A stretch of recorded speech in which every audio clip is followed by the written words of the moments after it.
Hi there, knife people. Hello, lady and gentlemen. Today, I have an interesting topic on the table for you. Alright, so when I posted a video about this knife unlocking and then another video of how I fixed this issue, I got a lot of comments, several comments from viewers recommending me a cold steel Triad lock such as seen on this AD-10. And I did not own the knife, so I decided to go and grab one from my local dealer.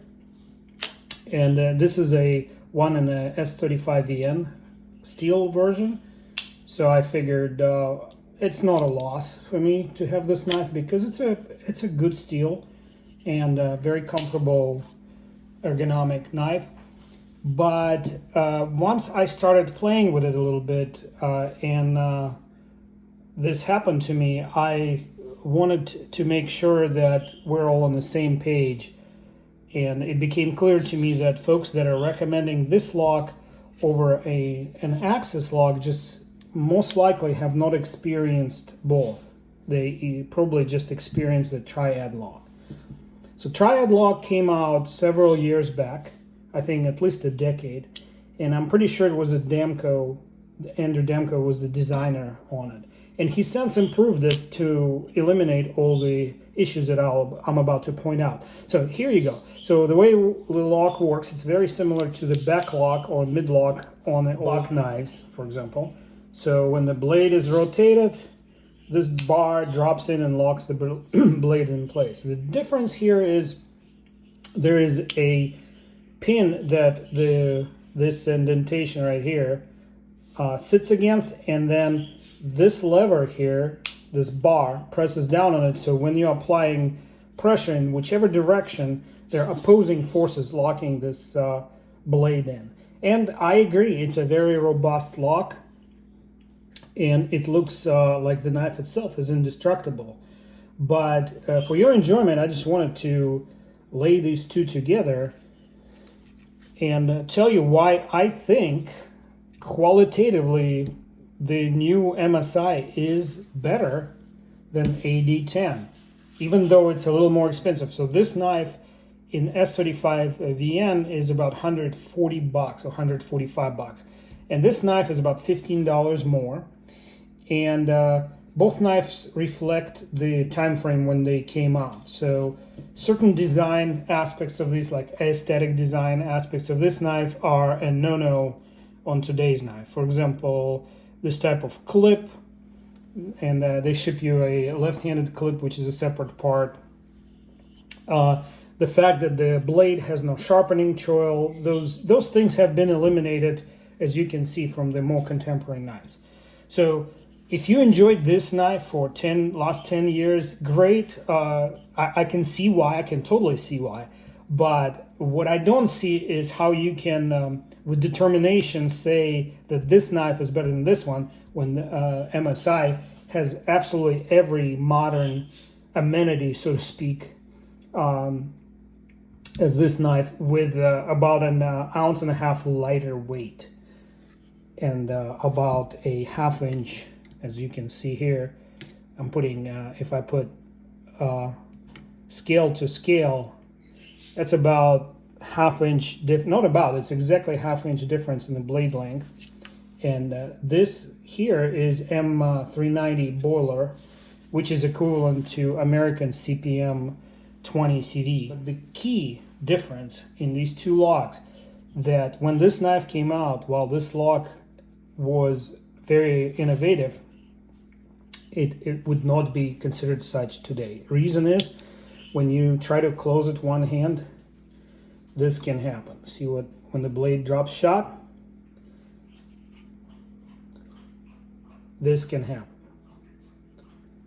I am used to modern knives. Here's what happens when you drop shot this blade. Your fingers are completely out of the way, because to activate this lock, you don't need to hold the knife like this.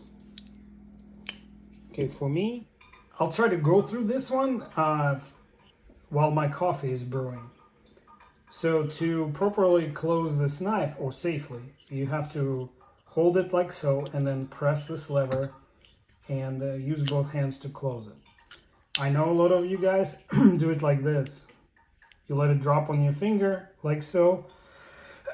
But if your finger is not positioned just right, it can fall shut on your finger and do this. This is exactly what happened. So you have to be very careful and pay attention.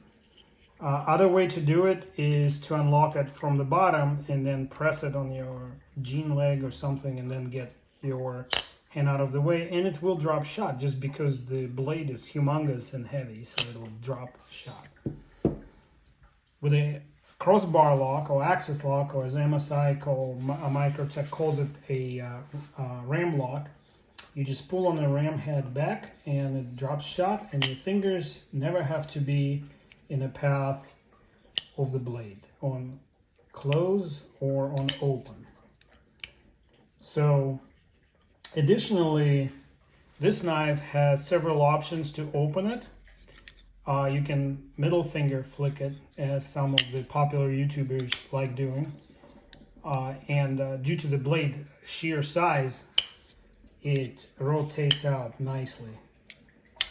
Yeah, I'm not great at reverse flicking or whatever they call it. You can flick it like so, or you can simply hold the ram lock back and let the blade open without any additional force input from you.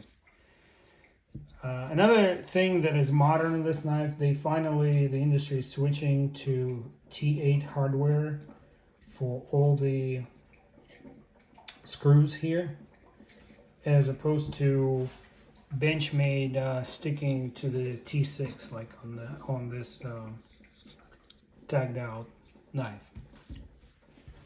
So T6 screws are very easy to strip, not the screw itself, but the actual socket where the bit goes into. And once you strip it, it's extremely difficult to extract the screw from the knife. Also on this knife, I think the pivot T socket is undersized. This is a T8 right here, and it should have been a T10 or even a T20 for this size of a knife. I think it aesthetically would look better and generally work better with a more robust hardware. Now, I still cannot find out or figure out what these holes are for. Originally, I thought if you run a metal pin through it, it will lock in the blade even better, and hence the Triad, but it doesn't quite line up with the blade.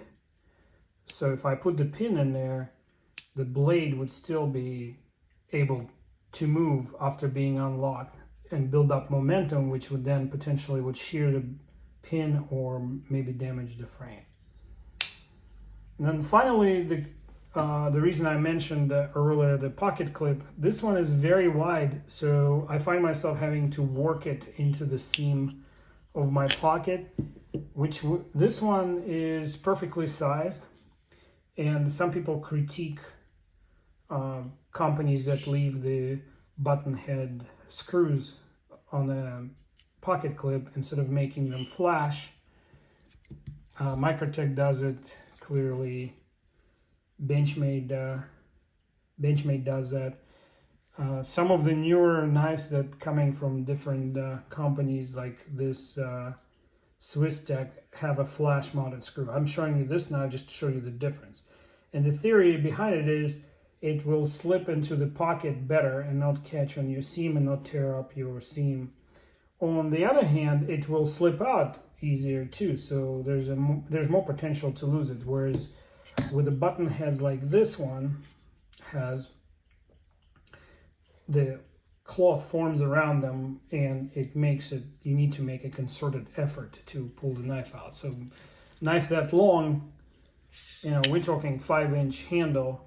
When you sit in the car, you don't want this part to be too loose because it'll work its way out. So no knife is perfect. Some are less perfect than others. And I can totally see how even 5 years ago, definitely 10 years ago, this was the shizzle. I don't know how I missed it, probably because I was so focused on my Adamas. That was my heavy-duty knife that I carried. And that's how I missed this one. But for today's playing field, you know, this is the knife right there. You know, you will not, I'm not gonna endorse it or approve it or disapprove it.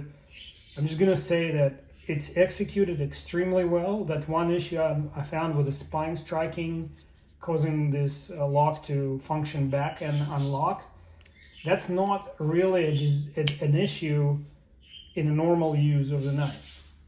So another thing about MSI, when I was shopping for this knife, I had a chance to look at the couple MSIs with different grades of serration, with a full serrated and partially serrated.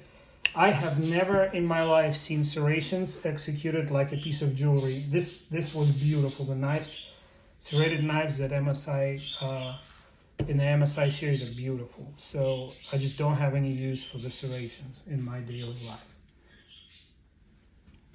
And in conclusion, I will point out one feature that, you know, if you watch my videos, you know I love extra tools built into the knives. For example, I really like when a knife has a glass breaker. And supposedly this is a glass breaker / lanyard hole / backing plate here, or spacer, back spacer. This made out of steel, and these edges here are very sharp. So they're sharp to the point where they will scrape wood and other material. So I can think of several different uses for this tool that's built into the knife. So this is good. But on the negative side, however, if you look at the blade, it will at first look like it's not centered, but it actually, the blade itself, if you look right here, it's perfectly centered.